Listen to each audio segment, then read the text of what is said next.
Usul et Lumi, islamophobie quand les médias désignent les bons et mauvais arabes, c'est le sujet de notre première vidéo d'aujourd'hui, c'est parti. Bonjour, bienvenue dans Rhinocéros. Aujourd'hui on va revenir sur l'extraordinaire séquence médiatique qui s'est ouverte à la suite de l'arrestation de l'écrivain franco-algérien Boualem Sansal. Il y a beaucoup de choses qui se sont jouées là, dans les médias français, et c'est peut-être pas très clair pour tout le monde. J'avoue je sais pas qui c'est, je sais pas ce qui s'est passé, mais bon justement ça va être intéressant, on va voir ça. Boualem Sansal, vous le connaissez peut-être pas, mais si vous avez regardé la télé ou écouté la radio ces derniers jours, vous l'avez peut-être découvert à l'occasion de son arrestation en Algérie donc. Et vous avez forcément entendu cette phrase « On n'emprisonne pas Voltaire ». Alors c'est une phrase de De Gaulle, elle a été répétée sur tous les tons dernièrement. Donc Boualem Sansal, vous vous êtes peut-être dit, c'est une sorte de Voltaire. Puis après vous avez peut-être vu que c'est surtout les médias de droite et d'extrême droite qui en parlaient beaucoup de cette histoire-là, et vous vous êtes peut-être demandé, c'est quel genre de Voltaire en fait finalement? C'est de ça dont on va parler aujourd'hui. Tout d'abord, commençons par dire qu'une procédure pénale a été ouverte contre lui en Algérie pour atteinte à l'unité nationale et aux institutions de l'État. Sa disparition a été soudaine et depuis, cet homme de 75 ans ne donne plus de nouvelles. C'est inquiétant.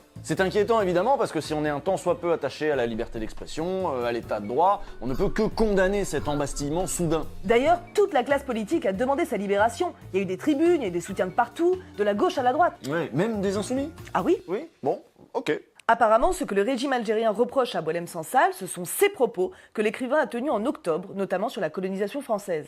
La France n'a pas colonisé le Maroc, pourquoi? Mais parce que c'est un grand État. C'est facile de coloniser des petits trucs qui n'ont pas d'histoire, mais coloniser un État, c'est très difficile. Voilà, donc c'est violent pour l'Algérie, qualifié de petits trucs sans histoire qui méritaient presque d'être colonisés. Est-ce que Sansal méritait d'être emprisonné pour ça? Non. Ah oui, clairement, je veux dire, certes, tu peux trouver ça offensant, maladroit, con même, ou juste pas vrai. Après, je connais pas assez l'histoire, soit du Maroc ou l'Algérie pour donner mon avis sur le sujet, mais clairement, tu mérites pas la prison pour donner un avis aussi potentiellement désastreux qu'il soit. Tant que tu dis pas, ouais, les Algériens, ce sous-pays là de merde qui mérite juste ce qui lui arrive, non, tant que tu dis pas ça, t'as le droit d'exprimer ton opinion, tu vois. Puis franchement, c'est lui qui mérite la prison pour ça. Alors, on a des gens en France, sur certains plateaux télé, genre CNews et tout, qui mériteraient bien plus. Donc évidemment, on condamne et on appelle aussi à sa libération. Évidemment. Voilà, normalement, dans les médias français, on pouvait dire que ça et on devait s'arrêter là, mais nous, on va pas s'arrêter là, on va développer un petit peu, parce qu'on est entre nous, c'est intéressant comme sujet. Ah bah oui, déjà, c'est quoi cette interview?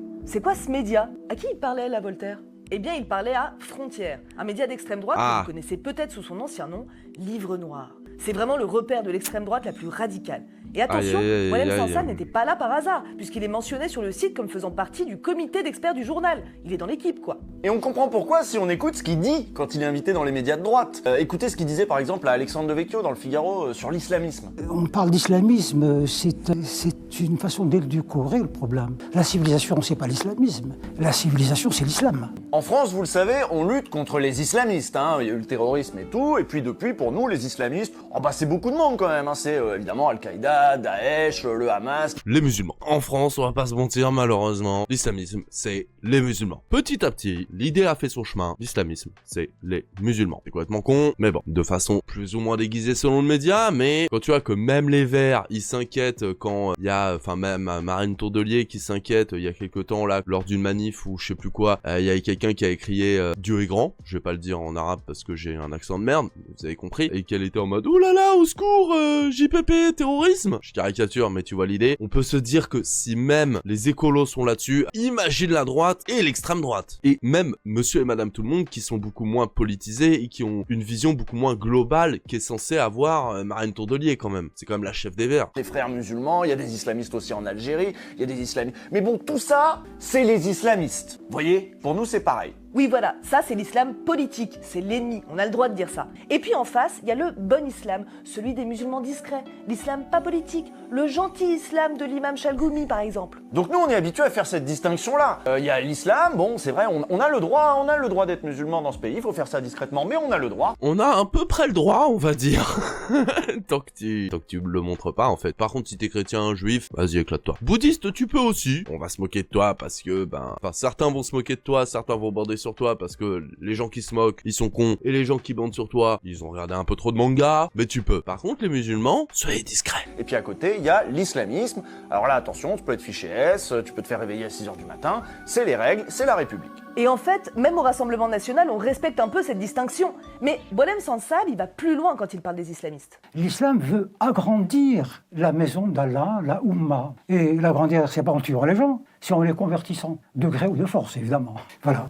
On reviendra effectivement plus tard au sujet du grand remplacement ou de la grande conversion au choix. Au choix, hein. Vous connaissez le grand remplacement, et Boualem Sansal, il parle de la grande conversion. Ça nous pend au nez. Ah yes. Ouais, voilà, donc vous voyez qu'en ça, il va même plus loin que l'extrême droite française dans le rejet de l'islam et des musulmans. Et il a le droit parce qu'il est franco-algérien. Il a connu la guerre civile algérienne, qu'on appelle aussi la décennie noire, dans les années 90. Vous savez, c'était un conflit qui a opposé le pouvoir algérien et divers groupes islamistes et rebelles. Il y a eu des attentats, plus de 100 000 morts. Boualem Sansal est d'ailleurs aussi dur avec le pouvoir algérien qu'avec les islamistes. Mais ce qui va nous intéresser ici, c'est l'accueil qui est fait à cette parole-là. Ici, en France, dans nos médias français, par des journalistes qui n'y connaissent rien à l'histoire de l'Algérie, mais qui ont une idée derrière la tête quand ils l'invitent. Oui, c'est évident. S'il l'invite, c'est pas pour avoir un regard neutre, objectif, qui vient de quelqu'un qui vient vraiment d'Algérie, pour avoir quelqu'un qui témoigne de ce qui se passe là-bas. Non, évidemment, s'il l'invite, c'est parce que le mec est critique à la fois des islamistes et du gouvernement algérien, donc c'est bon pour leur business, c'est bon pour leur narratif. Non mais vous imaginez, vous êtes un journaliste de droite, vous aimez pas les musulmans, Voilà. vous aimez pas trop les Algériens non plus,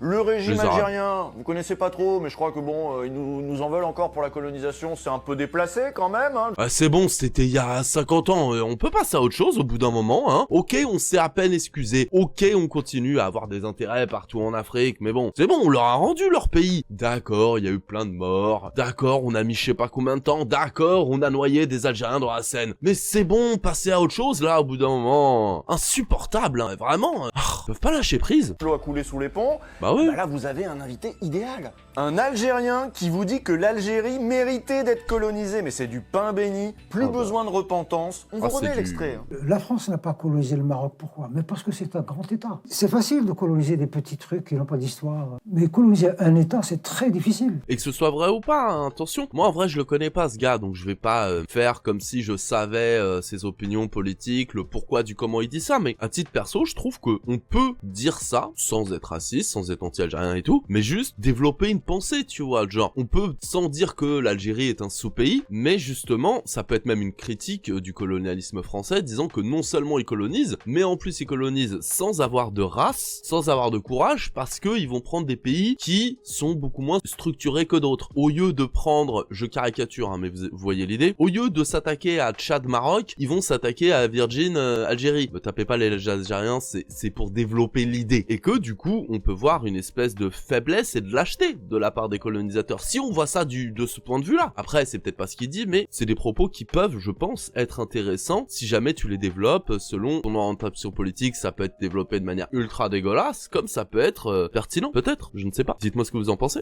Ce qu'on vient de vous dire là, c'est impossible de le lire dans les médias français. Enfin, il y en a un qui a essayé, il a eu des problèmes. C'était le 24 novembre dans l'émission C'est politique sur France 5. Et c'est le politiste Nedjib Sidi Moussa qui s'y est collé. Il y a quelque chose qui me gêne beaucoup, moi, Ouais.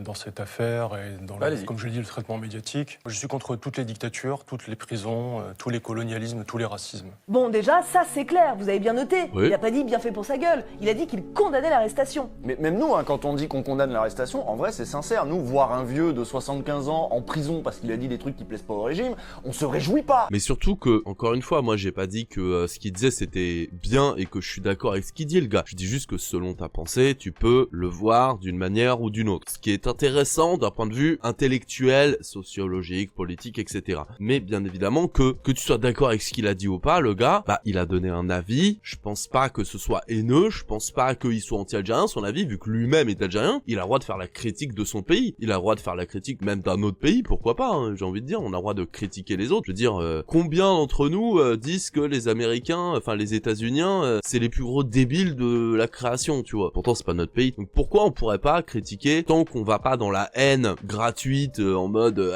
c'est tous des sous-hommes, tant qu'on va pas là-dedans, pourquoi on pourrait pas critiquer? Il se trouve que Boualem Sansal, depuis quelques années, alimente un discours hostile à l'égard des immigrés, des musulmans, et reprend tous les thèmes d'Éric Zemmour. Il est Ah, calme, yes. il est précis, il est factuel, on est d'accord. Oui. Quand je vois que des militants des droits de l'homme, des militants antiracistes, des intellectuels du milieu culturel parisien le présentent comme un homme des Lumières, un homme qui défend les grandes causes, Je suis désolé, mais il se trompe complètement. Et c'est surtout un red flag, moi je trouve, hein, parce que j'ai envie de dire, si des Zemmour, si Valeurs Actuelles, si Franc-Tireur, Frontière, ce que tu veux, tout ça, mais au Panthéon, encense un mec, peu importe ses idées, j'ai quand même me méfier de ce qu'ils disent. J'ai quand même me dire, est-ce que vraiment j'ai envie d'être d'accord? Peut-être que je suis d'accord, après tout, on sait pas. Peut-être que une fois dans sa vie, Éric Zemmour a dit un truc pertinent et pas islamophobe. Peut-être, j'en doute, mais peut-être. Mais ça n'empêche que, selon les personnes qui vont condamner ou approuver quelque chose, ça peut te donner une idée de... Est-ce que je suis du bon côté de l'histoire, comme dirait l'autre? Ou alors ils sont aveugles, ou alors ils sont complices.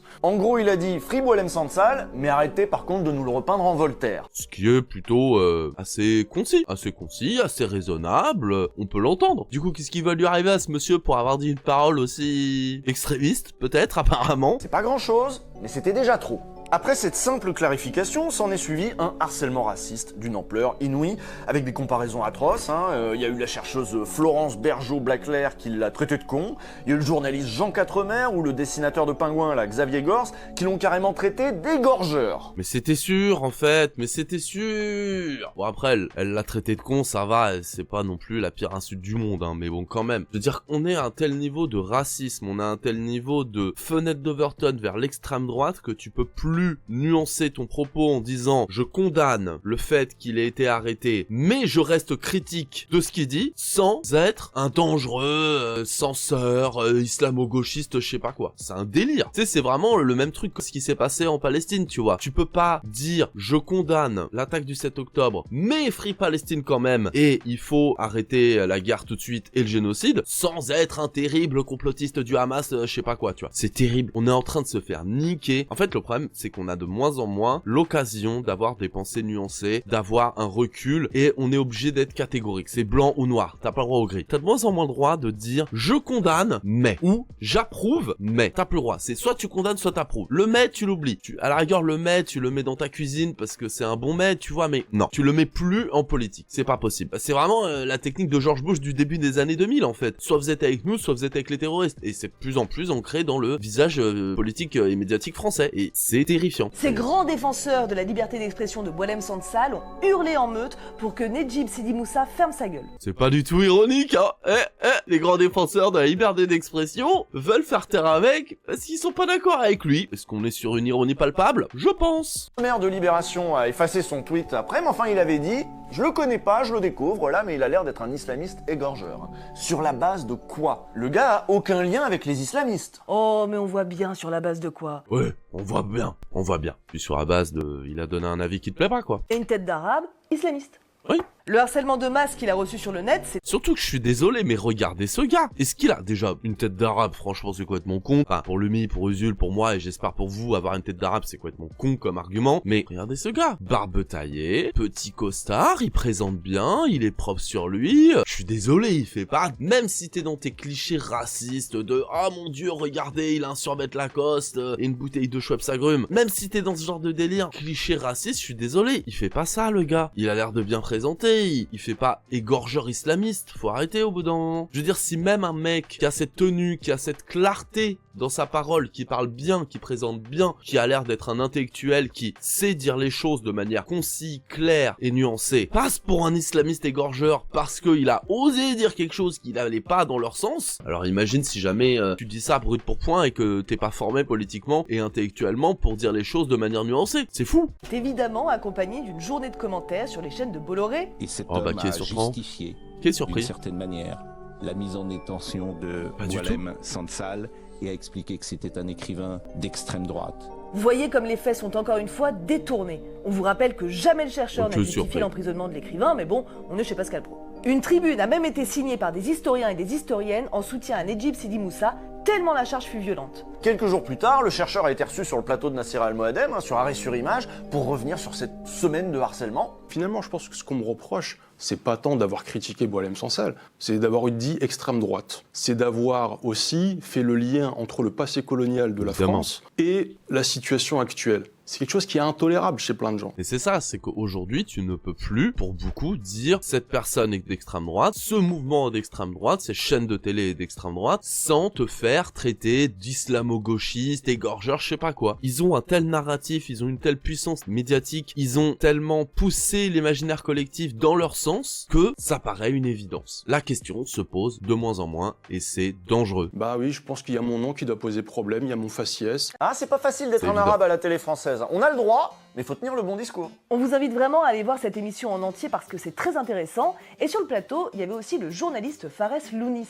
Et lui, il explique très bien pourquoi les médias ont besoin d'écrivains franco-algériens, mais à certaines conditions. L'algérien et l'arabe entendable est celui qui va reprendre le discours qui circule dans les sphères de la droite dure et de l'extrême droite. Et quand un écrivain des Suds va légitimer ce discours-là, on va dire de lui, il nous propose un discours original, il a des idées, il est subversif, il est dissident. Et oui, il y a un deux poids deux mesures en France. Il y a vraiment le bon et le mauvais arabe pour les médias. Alors, le bon arabe, c'est celui qui, bon, il est arabe, mais il dit des trucs, mais ça va, c'est un bon arabe. Alors que le mauvais arabe, bah, il est arabe, et il dit des trucs, mais c'est un mauvais arabe. Le bon, il critique l'islam, il critique le wokisme, il adule la France. Et le mauvais, c'est celui qui va rappeler le passé colonial de la France, qui va critiquer des trucs, qui va être de gauche, qui va être musulman même, ça suffit parfois. Et puis, ce qui est terrible en plus, c'est que des fois, je sais pas si vous avez vu cette vidéo qui a tourné sur Twitter d'un Renoir qui était en mode « Moi, j'adore la France, j'adore mon patrimoine, je suis français » et du coup, qui montre... je crois qu'il avait un restaurant de raclette et il montrait sa raclette 100% halal. Franchement, elle avait l'air trop bonne, la raclette qu'il proposait dans son resto. Et plein de commentaires en mode « Et c'est pas la France, hein, c'est pas la France, mais tu t'es halal, et puis en plus, t'es pas blanc, donc tu peux pas faire de la raclette 100% française. MDR, le mec, il croit qu'il est français. » Ça suffit même plus, en fait, de faire patte blanche quand t'es noir ou arabe aujourd'hui. C'est limite, tu dois te faire tatouer le drapeau français et une fleur de lys sur les fesses pour qu'on te dise « Ok, t'es peut-être pas un dangereux islamiste. » Et le pire, c'est que déjà que dans beaucoup de médias, quand t'es blanc, quand t'es né en France, quand toute ta famille vient de France depuis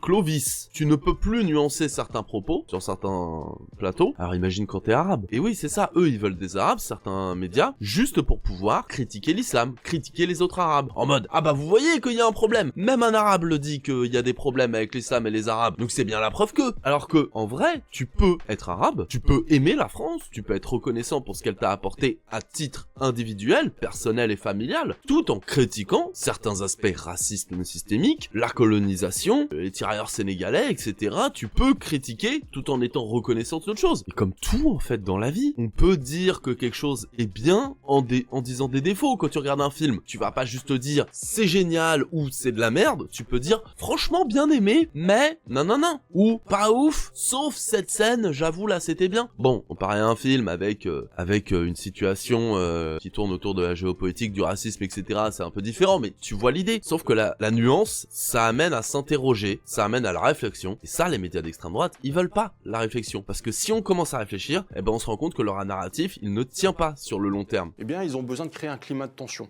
Exactement. de l'alimenter.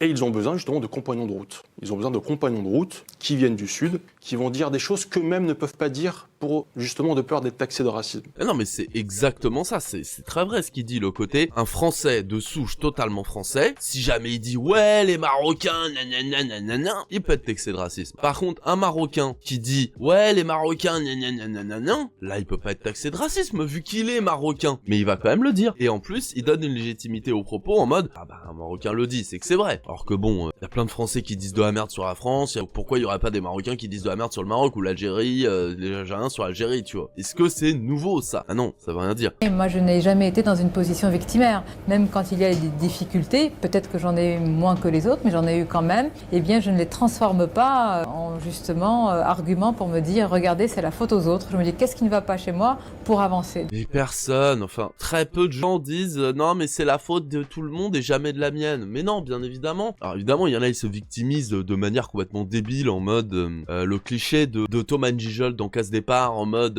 le mec il fait rien de sa vie, c'est un glandeur et tout, et juste pour justifier que il fout rien de sa vie et que c'est une merde, le gars il va crier au racisme pour rien. Évidemment qu'il y en a, ça existe, mais déjà c'est une minorité, et la plupart des gens qui critiquent le fait de pas pouvoir y arriver aussi facilement que les autres, ils critiquent pas forcément les gens, ils critiquent le système, ils critiquent le fait que si jamais il y a écrit Mustapha ou Abdelaziz sur ton CV ou ta demande d'appartement, et ben tu vas avoir 25% de chance en moins d'être pris. En moyenne, pour l'appartement c'est 25%. Pour les CV je sais pas. Mais tu vois ce que je veux dire? Ils critiquent le fait que en tant que blanc, t'es rarement contrôlé par les flics, et quand t'en as ça se passe plutôt bien. Par contre, dès que t'es noir ou arabe, c'est presque, pour pas dire tous les jours, selon où t'habites. Et c'est pas le même contrôle. Avec un blanc, ça va être bonjour monsieur, excusez-moi de vous déranger, voilà, petit contrôle. Alors qu'avec un noir ou un arabe, il y a plus de chances, c'est pas tout le temps, je dis pas qu'ils sont tous comme ça, les flics, vous inquiétez pas, mais il y a quand même plus de chances que ce soit plus musclé en mode contrôle du véhicule. Alors vous savez pourquoi je vous arrête? Ouais, calmez-vous monsieur, hein, on va pas... tu vois, c'est d'un point de vue systémique que les gens critiquent, faut arrêter de croire que c'est à titre individuel. Peut-être que ce cocktail-là fait qu'on peut s'intégrer plus facilement et adhérer plus facilement aux lois de la République. Ou peut-être que t'as tellement sucé l'extrême droite et t'as tellement concédé à tout en te rabaissant, en oubliant qui tu es, en oubliant tes valeurs, enfin les valeurs peut-être que t'ont transmis ta famille, et en oubliant certaines choses, que ben finalement t'es accepté chez eux. Et encore une fois, je reviens sur Casse Départ, Fabrice Eboué le montre très bien. C'est un métis qui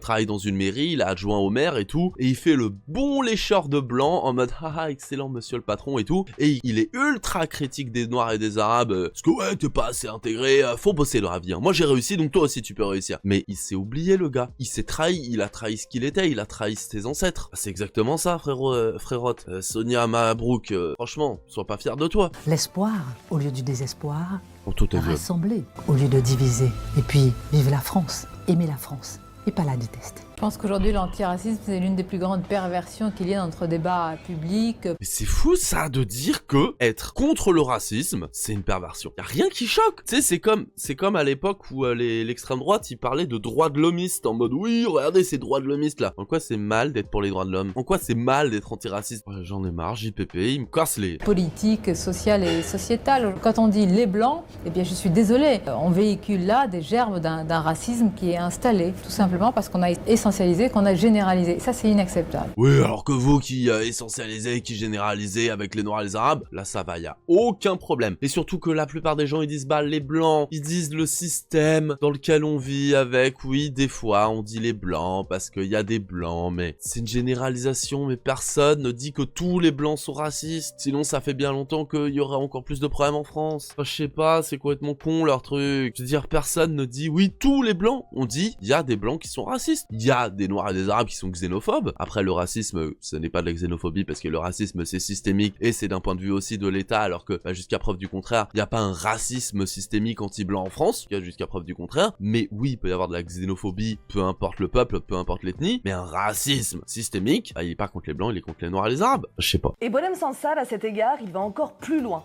Il permet de reparler de l'Algérie. Et la colonisation de l'Algérie, en vrai, c'est un énorme sujet. Alors, les politiques de droite, ils disent souvent que bon, il faut pas faire trop dans la repentance. Mais ils osent pas aller jusqu'à la nostalgie. Voilà, c'est un équilibre délicat. Ah, et le dans temps cette béni des bataille colonies. mémorielle, mine de rien, avoir des alliés comme Boualem Sansal ou Kamel Daoud, c'est important, donc il faut les chérir, il faut les protéger. La France n'a évidemment pas soldé ce passé colonial. En vérité, il travaille toujours l'imaginaire des classes dirigeantes, mais aussi des familles issues des pays colonisés. C'est encore là, c'est encore chaud, et on a vu dans les débats qui ont suivi l'arrestation de Boualem Sansal ou dans ceux sur la prise de parole de Nedjib Sidi Moussa que c'était ça l'enjeu. Et surtout que, ouais, quand elle dit le Miss c'est encore chaud, c'est récent en fait. On a du mal à se situer parce que vers 50, 60, 70 ans, on a l'impression que c'était il y a longtemps, mais c'était hier. Il y a plein de gens encore vivants aujourd'hui qui s'en rappellent comme si c'était hier, de la guerre d'Algérie, de la colonisation, des Algériens morts de Hassan, etc. Il y a plein de gens, c'est encore frais. Il y a encore plein de gens, que ce soit des filles ou des fils de colons ou des filles et des fils d'Algériens qui s'en rappellent et qui le racontent, et ça continue à construire un imaginaire. Et ça, faut en avoir conscience. On a peur, on a honte parce qu'on a sur notre territoire des Français d'origine algérienne, qui ont été élevés dans le ressentiment et dans la haine de la France. Ça, c'est un problème. Qu'est-ce que c'est qu'être algérien aujourd'hui? C'est considérer qu'on a des droits sur la France. C'est détester cette mauvaise mère qu'a été la France. Mais n'importe quoi. Oui, du ressentiment, il y en a. Après de la détestation, il y en a aussi, mais c'est pas tout le monde déjà. La plupart des gens, excuse-moi, mais la plupart des Algériens, ils détestent pas la France. Un ressentiment, oui. Mais par contre, la plupart, ils sont pas en mode je suis algérien, donc comme je suis algérien et qu'ils m'ont colonisé, eh ben, j'ai droit à tout. Et du coup, ils font pas de camembert, les Français. Non, pas du tout. Ils demandent juste des excuses, réparation et assumer, en fait. Assumer le fait que la France a été une merde à ce niveau-là, au niveau de la colonisation, c'est tout. Au minimum, quoi. Puis rendre des trucs qu'on a pillés aussi, peut-être, éventuellement. Ça, c'est pour la partie mémoire. Vous avez vu, on touche à des trucs durs, à des trucs compliqués. Heureusement, dans ce monde, il y a aussi des choses simples. Il y a aussi des repères. Il y a Elisabeth Lévy. Avec son crime, c'est aussi que Boualem Sansal critique énormément l'islam. Il dit qu'un islamiste, c'est un musulman impatient. Mais ce qu'on lui reproche ici, c'est ça, il ose critiquer l'islam mais sans prendre de gants. Elisabeth Lévy. Voilà. Bah voilà, hein. Bah voilà. Tout est dit. Bah voilà, l'islam. Donc, du coup, les Algériens, ils l'aiment pas. Tu sais qu'il y a plein d'Algériens, Marocains, Tunisiens, enfin, il y a plein d'Arabes qui critiquent l'islam intégriste. Je veux dire, Persépolis, ça parle de ça. Bon, elle est iranienne, je crois, l'autrice de Persépolis, mais peu importe. Il y a plein d'Arabes, il y a plein de musulmans qui critiquent l'intégrisme religieux, comme il y a plein de chrétiens qui critiquent l'intégrisme religieux des chrétiens, qui critiquent la pédophilie chez certains prêtres, il y a plein de juifs qui critiquent Netanyahou, il y a plein de bouddhistes qui critiquent, excusez-moi, la chasse aux musulmans dans certains pays d'Asie. Tu peux être d'une team et critiquer les extrémistes de ta team. Ça existe. Faut arrêter. Elle a pas tort. Il ose ne pas prendre de gants. Mais oui, mais dans ce pays, on prend trop de gants tout le temps. Ouais, l'islam politique, gna gna gna. Non, c'est tout l'islam. Tous les musulmans. Voilà. Ah, je l'avais. C'est déjà dans leur livre, la dette des égorgeurs. C'est ça, il faut oser le dire. Faut arrêter de prendre des gants. Boualem Sansal, c'est Voltaire parce qu'il s'oppose à l'islam, pris comme un grand tout. Et ça ne plaît pas qu'à l'extrême droite, ça peut plaire aussi au centre. Vous vous souvenez du printemps républicain? Jadis proches de la gauche, ces intellectuels de second rang sont aujourd'hui bien plus proches du centre, voire de l'extrême centre, comme on vous le racontait dans notre épisode sur Franc-Tireur. Et on vous rappelle que ces gens ont obtenu un canal sur la TNT. Bon bah ces gens qui prétendaient combattre l'islamisme au nom d'un libéralisme politique, aujourd'hui ils sont prêts à défendre quelqu'un qui dit qu'islam et islamiste c'est la même chose. Eh oui, et ils ont aucun problème avec le fait de taper à l'unisson sur des cibles désignées par l'extrême droite. Quoi? Vous voulez dire que le printemps républicain, entre autres lancé par Valls et ses potes de l'époque, qui était censé être un truc pour la laïcité, ah bah c'est devenu un truc anti-islam et raciste et discriminant? Non, quand même. Qui aurait pu prédire? On voit monsieur Nedjib Sidi Moussa que beaucoup ont découvert à l'occasion de l'émission C'est politique il y a quelques jours. Il est docteur en sciences politiques et lui nous dit sur ce plateau que Boualem Sansal depuis quelques années alimente un discours hostile à l'égard des immigrés, des musulmans. Ça veut dire dénoncer les islamistes. Hein. Ça devient un discours à l'égard des immigrés, des musulmans. Bah non, Sansal le dit, il n'y a pas d'islamistes, il n'y a que des musulmans, tout ça c'est pareil. Écoutez ce que disait à son propos le journaliste Éric Fotorino. Oui, de toute façon, c'est toujours notre faute. Fotorino. La blague est valide. C'est quelqu'un qui nous dit, et qui nous dit à nous aussi, qui nous dit il n'y a pas d'islam modéré.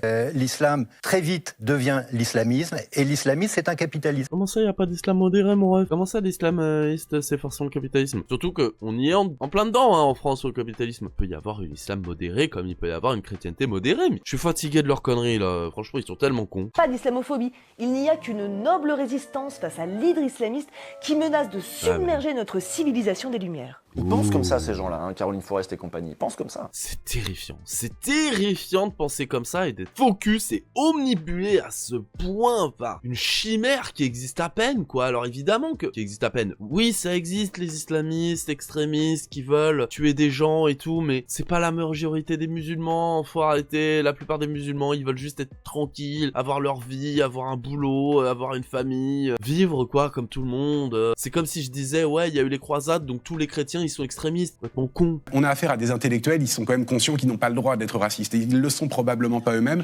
Par contre, ils ont besoin d'outils pour affirmer la suprématie de la civilisation qu'ils défendent. On ne sait pas si la nébuleuse du printemps républicain pense que les Arabes et les Noirs sont inférieurs aux Blancs. Par contre, on est sûr qu'ils sont persuadés que la civilisation libérale occidentale est supérieure à toutes les autres et que ces dernières sont un danger pour l'Occident. C'est la définition du suprémacisme. Ça, c'est un extrait de la vidéo de Léo sur le Printemps républicain. Allez y jeter un œil si vous voulez mieux comprendre ce qui se joue dans les représentations que véhiculent ces néo-laïcs obsédés par l'islam. Et si ça peut vous rassurer, ces gens-là n'ont pas tapé que sur Nedjib Sidi Moussa. Ils ont attaqué toute la gauche. Toujours cette gauche anti-impérialiste, anti-sioniste, anti-américaine, mais aussi anti-laïque aujourd'hui, il faut bien le dire, qui considère que toute personne qui défend la laïcité et qui donc nomme les choses et nomme le fait que l'islamisme est une menace pour les libertés, pour la démocratie, pour la laïcité, est traité de toute façon d'extrémiste, de fasciste, d'extrême droite. Alors, perso, je traite d'extrémistes, de fascistes et d'extrême droite, les extrémistes, les fascistes et l'extrême droite. À titre personnel, Et comment ça, la gauche, elle est pas laïque? Désolé, mais la gauche, elle est plus laïque que vous, parce que bizarrement, la droite qui est en mode, oui, non, c'est un scandale, il y a un truc musulman, gna gna gna. Par contre, Macron qui va voir le pape et qui assiste à sa messe, on s'en bat les steaks. Le fait que pendant le Covid, il y a eu des messes dehors qui étaient faites, là, il y a aucun souci. Ça aurait été 3 musulmans qui auraient voulu faire un truc hors mosquée parce qu'on n'avait pas le droit pendant le Covid de faire des trucs à l'intérieur. Ça aurait été un scandale. Mais non, mais sinon, c'est la gauche qui a un problème avec la laïcité. Donc non, désolé. La gauche, elle est plus proche justement de la laïcité que vous. Vous qui tapez plus sur les musulmans que les autres, excuse-moi, c'est pas très laïque tout ça. Et en quoi c'est mal d'être anti-impérialisme, anti-capitalisme, tout ça, frérot? Et pas bien. Ça en dit plus sur vous que sur nous, je veux pas dire, mais... Proche à Boualem Sansal, c'est d'être un mauvais arabe. Un bon arabe est antisémite, il va à la mosquée et crache sur la frange des libertés. Or, Boualem ne va pas à la mosquée, il est animé par un amour profond de la France, de la langue française, du respect de la personne humaine et il n'est pas antisémite. Oh là là, je sais même plus quoi dire tellement c'est con. C'est un bon arabe parce qu'il va pas à la mosquée et il est pas antisémite parce que tout le monde sait que tous les arabes qui vont à la mosquée ils sont antisémites.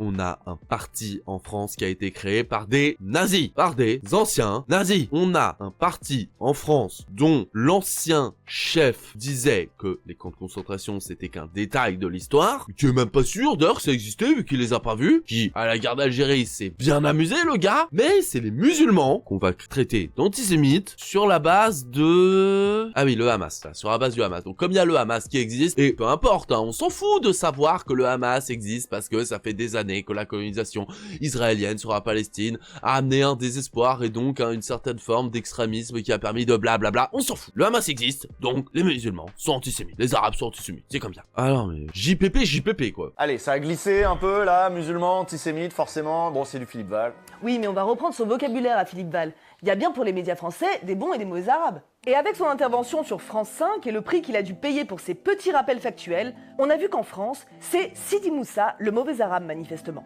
Un bon arabe, il doit aimer la France ostensiblement, être reconnaissant, être islamophobe si possible. Sinon, il prend le risque d'être marginalisé, insulté, calomnié. Samuel Gontier de Télérama en parlait en 2019 sur France Culture. Les gens qui seraient complaisants, enfin qui ne critiqueraient pas l'islam seraient forcément des collabos. Donc là, on fait référence directement à la Seconde Guerre mondiale et on compare la présence des musulmans en France à l'occupation nazie, ce qui me paraît quand même assez grave. Et ça tombe bien, comparer les musulmans aux nazis, c'est un truc qui posait pas de problème à Boualem Sansal. Un livre aussi sur le village de l'Allemand où il rapproche islamisme et nazisme. On lui a beaucoup reproché, évidemment, on sait qui. Ah oui. Donc j'espère que vous avez bien compris. Mais oui, on lui reproche, évidemment. Islamisme et nazisme, quoi, c'est la même chose, frérot. Oh, j'en peux plus. Donc j'espère que vous avez bien compris. L'islam, c'est comme les nazis.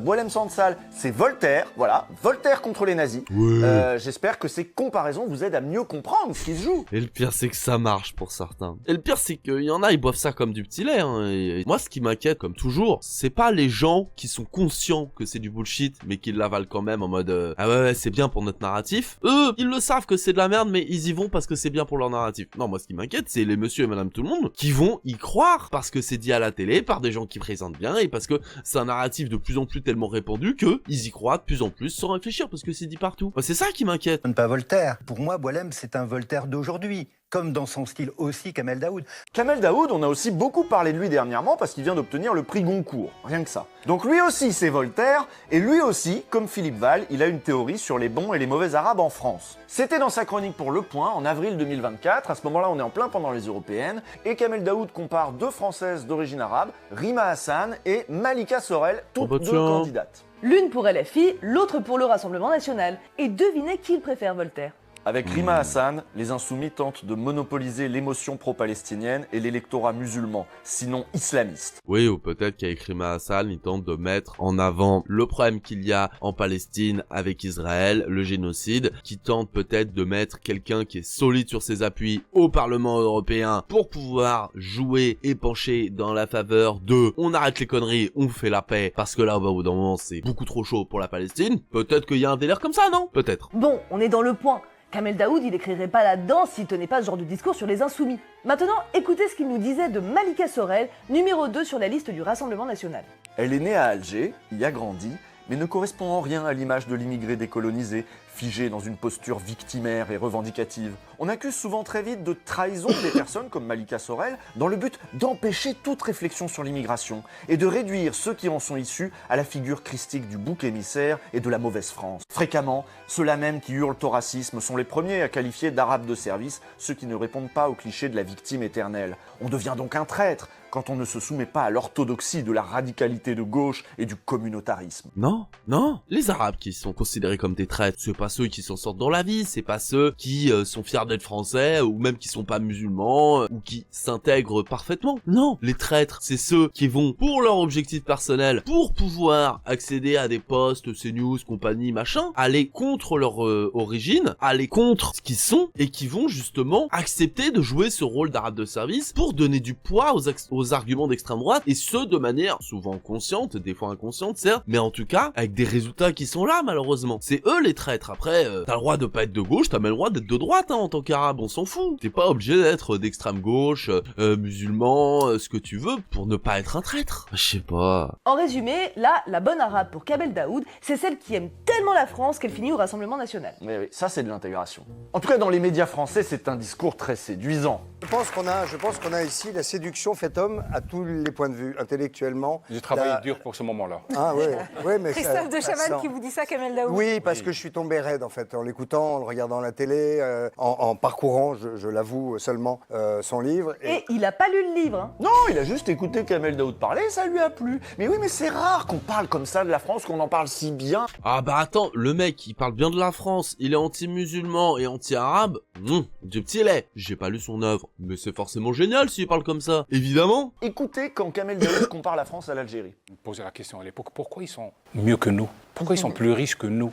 Pourquoi ils sont plus heureux que nous? Pourquoi il y a plein de lumière, des affiches, etc. Un Algérien qui vient nous dire à nous que notre pays, il est mieux que le sien, mais on en redemande. Parce que nous, on le sait qu'on est mieux qu'eux, mais c'est rare qu'ils l'admettent. Oh, vas-y Kamel, parle-nous de la France. Dis-nous comme on est beau, comme on est libre. Parle-nous des juifs, des femmes, là, dis-moi ce que ça t'inspire. Et je suis dans un pays qui est libre, et je suis dans un pays que je vais défendre contre les gens qui veulent le détruire, parce que moi, je n'aurai pas une deuxième chance. On est content aussi de vous avoir, Kamel Daoud, parce que je le disais au tout début, vous êtes une des voix arabes, et elles sont rares, qui défendent la liberté, la démocratie, qui défendent des valeurs, et vous n'avez pas peur de parler. Mais il y en a plein des Arabes qui défendent la démocratie, qui défendent des valeurs. On parlait de Rima Hassan tout à l'heure. Bah, elle défend la démocratie, elle défend des valeurs, elle défend la paix. Il y en a plein des Arabes qui aiment la France, qui défendent les valeurs de la démocratie et tout. Mais c'est vous là qui défendez pas la démocratie, à stigmatiser les Arabes comme ça, à vouloir empêcher les gens de nuancer. J'en ai marre, ils sont complètement cons. C'est bien les Arabes comme ça, merci Kamel Daoud d'être là. Ouais, ça fait plaisir. Oui, parce que allez, les autres, ils se mieux. plaignent tout le temps, ils sont là, gna gna gna, la colonisation, gna gna gna, le racisme, gna gna gna, les violences policières, on n'en peut plus, on étouffe. Mais oui, on est dans un beau pays. Faut le dire quand même, merde. Bah oui, Kamel, dis-le bien que tu aimes la France, ce pays merveilleux. Allez, suce-nous. Il y a eu les Jeux Olympiques, un peu de bonheur, un peu de fierté française. Mais j'adore ce pays-là, ce sont les gens qui y habitent, ne l'adorent pas souvent. Moi, j'adore ce pays. Je l'ai dit un jour dans Le Point, si vous en voulez pas, moi, je suis preneur.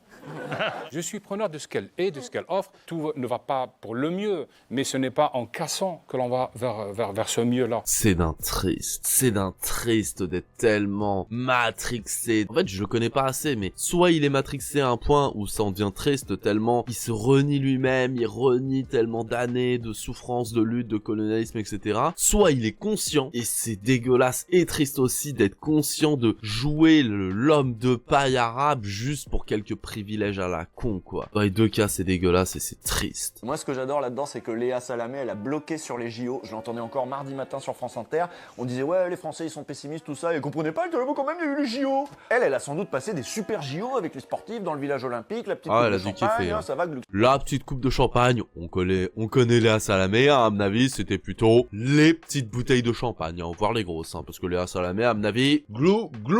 Machin, on s'éclate. Mais nous, on a eu quoi, nous? On n'a rien eu, on a eu Michel Barnier, nous. Tu m'étonnes qu'on soit pessimiste, Léa. Alors arrête avec tes JO, tu nous saoules. Surtout que les JO, ouais, d'accord, c'était sympa, je peux comprendre que les gens ils aient passé un bon moment, que la communion, tout ça, blablabla. Moi perso, m'en bats les steaks, mais je peux comprendre que ça a été cool pour beaucoup de gens, hein, qu'ils ont kiffé tout ça, mais ben c'était il y a longtemps quand même là, il y a quelques mois, et puis il y a eu Michel Barnier entre temps, il y a eu ce qu'il y a eu quoi, et puis il y a eu surtout les répercussions que de ce qu'il y a eu avant. Donc on est toujours dans la merde en fait. Les JO c'était plus une petite pause dans la merde qu'il y a de base et qu'il y a depuis des années en fait. Donc d'accord, il y a eu les JO, c'est bien. Sauf que nous on est de nouveau dans la merde alors que toi tu retournes dans ton luxe, Léa. Wouh. Revenons à Sansal et Daoud, à la place qu'ils occupent sur les plateaux. C'est intéressant parce que si la télé française a fait de la place à la diversité, elle fait quand même de sacrés castings. Et quand on voit les réactions qu'a suscité le passage de Nedjid Sidi Moussa, il a dû fermer son compte Twitter, il a reçu des horreurs pendant des jours, et ben vous voyez le prix qu'il faut payer en France quand on dévie un petit peu du discours que les Français sont prêts à entendre. Qui disent que les Français sont prêts à entendre, hein, évidemment, parce qu'il y a plein de Français et Françaises qui sont prêts à entendre un discours beaucoup plus nuancé, mesuré, et justement, et même s'ils sont pas forcément prêts à l'entendre, ce discours nuancé et mesuré, qu'il soit de droite ou de gauche, hein, attention. C'est pas parce que le mec, je suis un peu d'accord avec lui que c'est pour ça que je dis ça. Ça peut être un mec de droite qui mesure ses propos, regardez De Villepin, regardez d'autres qui étaient en mode non mais le Front National, c'est toujours le Front National, même s'il a changé de nom, ça reste raciste. Voilà quoi,